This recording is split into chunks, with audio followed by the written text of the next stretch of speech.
Hi there. Welcome to beautiful Vancouver, British Columbia. My name's James Wilson. I guess I'd like to start off telling you just a little bit about myself. I have lived in Vancouver 2.5 years now, almost 2.5 years now, and I'm really enjoying it. The climate here is tremendous, certainly a lot better than what I was used to growing up. I grew up in Winnipeg, the wonderful Winnipeg, Manitoba, and all the stories of Winnipeg winters of being -40 and 3 and 4 feet of snow and blizzards and all that stuff. Well, I'm happy to say that it is true. The winters there really are quite miserable. Summers are spectacular, but the winters I can definitely do without. Where else have I lived in the last few years? I've lived in Calgary. I lived in New York for 3 years. That was a great experience. I was there during 9/11, but it turned out to be a positive thing for me. I volunteered at a civilian distribution station just on Clarkson Street on the West Side Highway, and met some tremendous people.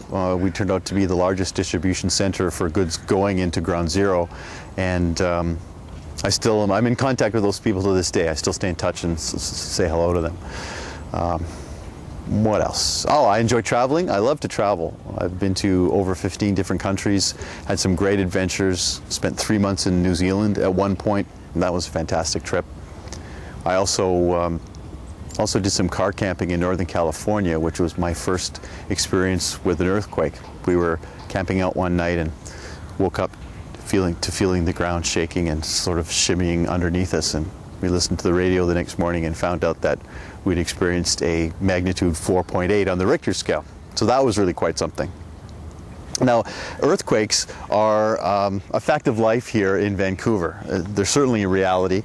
The last major event here was in the 1700s, and scientists are predicting that there's no question there's going to be another major movement between the Pacific and the North American plates sometime. They can't tell us when, but they know it's going to happen. With Vancouver's development as a major urban and transport hub, there's no question that it's going to affect the harbor, it's going to affect ferry service, probably the airport, and there are 5 major bridges in the greater Vancouver area that could also be compromised. Now, there are things that you can do at home simply to be prepared so that it's not such a shock to you. You can approach things sort of in a calm manner and be ready for the unexpected things. Simple things like establishing a safe haven in your home, something as simple as under an archway close to a strong interior supporting wall, or even under a dining room table or under a desk so you can be protected from debris falling. You also probably want to have 3 days of food and water. That's sort of the standard. Included in that kit, non-perishable food items, tins, granola bars, things like that. Stuff that you want to make sure that you haven't forgotten in that kit are simple things. A can opener so you can get into the tins of food that you have. Batteries for the flashlights, lanterns, portable radios, so that you can stay in touch with whatever emergency messages might be being sent out, and also candles, matches, stuff like that. Now, you got to be careful with the candles and matches just in case there's a gas leak in your area. You want to make sure that where you are is a safe haven. Well, I guess that's just about all I have for you today. Thanks so much for the opportunity of speaking to you and showing you a little bit of the gorgeous day here in Vancouver.